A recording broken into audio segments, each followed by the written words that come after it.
Right. Okay. So, hello everyone. My name's Tony Norton, and I'm here talking about the England Walking Football, for which I am the chairman of. I've been playing walking football now for 9 years as an organizer, a facilitator, a player, and a referee, both home and abroad.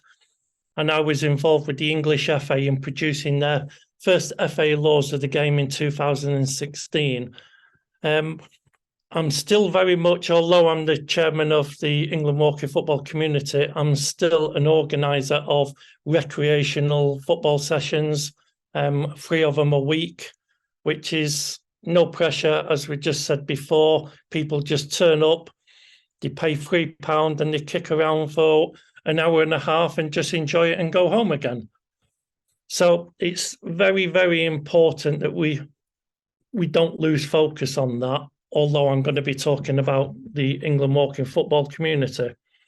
So within the England Walking Football community, we now have an England men's 50, 60 and 70 and a women's 40, 50 and 60. And all players have got to this stage by attending trials. And in the last 12 months, we've had 314 trialists, resulting in 36 new players. And you can see the different age groups that come along and have the trials. We basically run trials at the same time as our training sessions every month. And it's open to anyone of any ability to come along and try and get into them teams. But we are very inclusive. And we are flexible as well when it comes to games, although we say it's a 50, 60 and 70s men's. If someone wants to play over 65s or over 75s or over 55s, we can break it down into them age categories as well. So we're very flexible. We have men, the youngest one is 51 and the eldest is 78. And in the women's, we have the youngest one is 45 and the oldest, we've got 2 of them at 66. Mixed abilities. Some of our women, well, in particular, one of our women was a pioneer she was one of the first Manchester City footballers before it got to the stage where women's football is now. And we've others that have never played football until they've come to walking football and they've just picked it up and they've gone from strength to strength. So it's very open. As I say, we're very inclusive. It's not about attracting the elite, what a lot of people call it. We do have a couple of ex-professionals playing, but we also have people who have never kicked a ball before they took up walking football. All our managers and coaches are FA badged and they bring a huge amount of experience in both walking football and mainstream football to the England walking football community. We have 86 members and we have an 8-person committee. We have a welfare team to provide support for both mental and physical concerns. We are self-funding and we provide an average of 9 monthly training sessions a year, and we provide 720 meals so far this year for players before they leave. That includes all the trialists. So if trialists come, we give them food before they get on the road to go home again. We're based in Redditch, which is central England, because we have players coming from all over the country.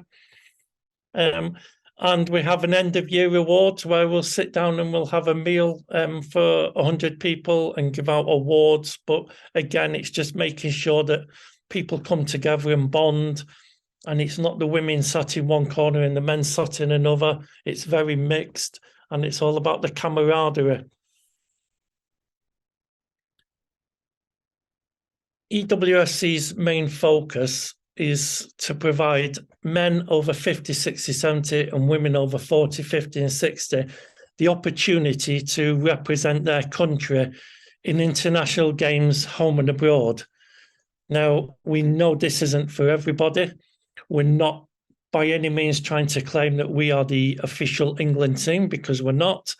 We are a representative team and we give people the opportunity to line up against other countries, home and away. You can see in the top picture, that's us in Holland. The second picture down is our visit to France, where we played against Ireland and Morocco as well as France. And then at the bottom was our trip to Dublin, where we lined up against 6 other nations. Then we have, in 2003, we had visited France, where we took 2 teams. We went to Holland with 2 teams, went to the Isle of Man with 3 teams. We went to the Republic of Ireland with 5 teams, and we've been to Poland twice now with a team on each occasion. We've also hosted a women's international between England, Wales and Ireland. And we've had a women's community club tournament. And the idea of the club tournament is it's not just about take with the walking football community, it's about giving it back as well. So we held the tournament where all the different players that play for the England walking football community came along with their clubs and had a mini tournament for the day. And in November, we'll host Ireland when they bring the men's and women's teams to Redditch, which is our home ground, just to finish off the year with a nice friendly day where all the teams will come together and reflect on the year that we've all had. The EWFC play to have fun, to meet new and old friends, and visit wonderful countries and embrace the hospitality given so generously. And we're serious about that because it is fun. Yes, we go and we're representing England, but if we don't come off the pitch with a smile on our faces, there isn't much point doing that. You are representing your country, you're representing yourself, but you need to come off, you need to enjoy yourselves. And everywhere we've been, the generosity and the hospitality has been second to none. So we hope that we can return this on many occasions in the years to come for when them countries visit us. The EWSC is an England representative organisation. We are totally independent and inclusive, and we offer players the experience to wear the England shirt and to have off-field experiences and visit other countries. And you can see from one of the pictures below in the centre that our ladies do like to have a song and a dance when they do go away as well. This was in Holland. It's also about giving back. The EWSC has raised money by raffles, sponsored walks, donations, and all the money goes to support our own welfare team, ovarian cancer, prostate cancer, and multi-neuron disease. We do have, at the moment, within our own players, we have 3 men that are going through prostate cancer and having treatment. We've got another 2 men who hopefully, touch wood, have recovered from that. And we also have a couple of women who are either ovarian or bowel cancer. And when we first started off, we supported the Derby Rimmer MND Foundation. Our first games, all the sales from raffle tickets and programs and everything, all the profit went to the Derby Rimmer MND Foundation. So we are about giving back as well and raising money. And hopefully, because we are the England walking football community, that has helped us raise quite a bit of money to give back to people. In 2024, the EWSC will co-host with Spotted a Nations Cup in Valencia on the 24th to the 28th of April. If anyone wants any details on that, please contact me and we can send that out to you. A lot of the different countries and representatives have been sent this already. And we know and we appreciate that a lot of countries out there do not have all the national teams or the representative teams set up. We're quite happy for clubs to come along and represent Portugal or Germany or Holland if you get in touch, we're more than happy for you to come and represent them countries. I will go back slightly. I seem to have missed a couple of slides out there. The EWSC play at home to the FA laws of the game. So this is following up a bit of Lewis's presentation and the survey. We do not claim to have the best laws of the game. We will play to the laws of the game for any country that we visit. So if it's Portugal or it's France or anything, we'll play to their rules. There's, we may have been the first ones to set up walking football, and we may be miles ahead of people as far as numbers. Doesn't mean we've got the best rules or the right rules. We fully appreciate and respect every country has set themselves up based on the venues, facilities and equipment available to them. And you've already shown that, Lewis, in your presentations, and I'm going to show it again. The majority of venues in England have what we would call the normal size goals, which are smaller than full-size goals. They're classed as 6-7-a-side goals. But the majority of venues we've visited in Europe have the small 3 meters by 1 meter goals. You will not find 3 meter by 1 meter goals anywhere in England. You can search high and low. They're just not there. It's just something that's not being used.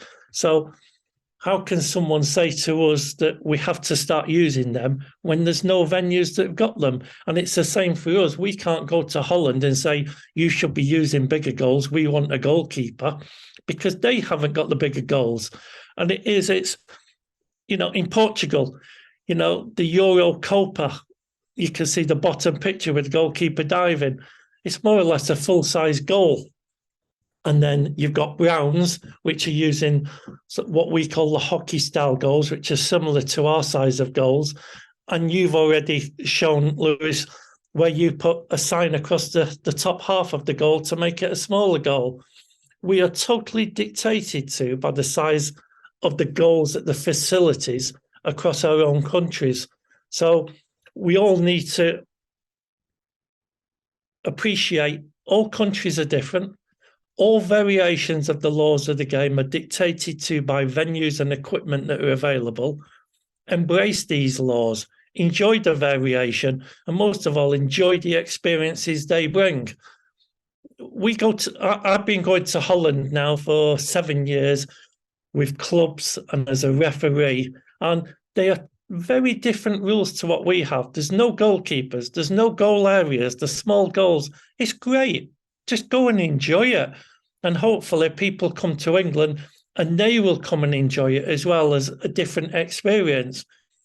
There's too many people are getting hung up on the rules and regulations and trying to bring them together. It will never, ever happen because there's too many differences in different countries.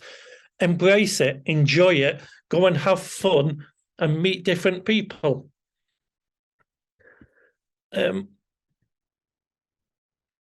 Just before I go, on one of your slides, you mentioned about the WFLA, which is now set up in England, which is the Walking Football League Alliances.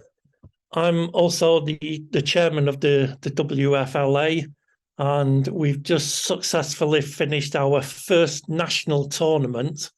It was a great success. We had men's 50s, 60s, 65s and 70s, and we had women's 40s and 50s. We just had the finals weekend where we had 3 finals on each day, 8 teams in each category. And it was our first attempt at running a national tournament. We started in February with local rounds, and we moved on to regional.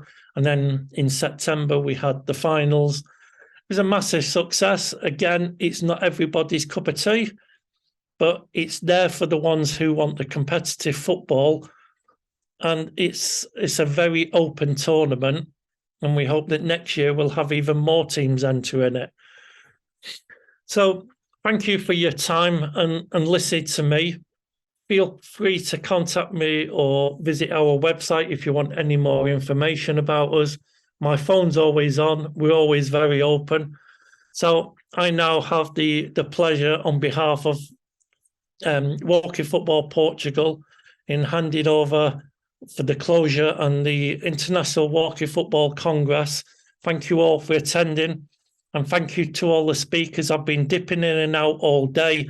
I'm currently sat in a hotel. I've taken my wife away for the weekend and she's given me permission to have 15 minutes out and come and talk to you. Stay safe, continue to enjoy your walking football in a safe but fun environment. Thank you, Tony. It was a great way to close our Congress, because you make a resume of everything that we're talking about this day. So it's perfect. There are no rules. There are not good rules or bad rules. The important is we play walking football and have fun. So thank you, Tony. Yeah, and it's also like important to say. It's like George was saying as well with the recreational. You've got to be flexible in the recreational game, because you might have 10 players against 9 and you say, right, you can't shoot from a certain line, or you've got to be within a certain area. It's got to be flexible, and it starts at the recreational game. Yes, it's true. Well, thank you.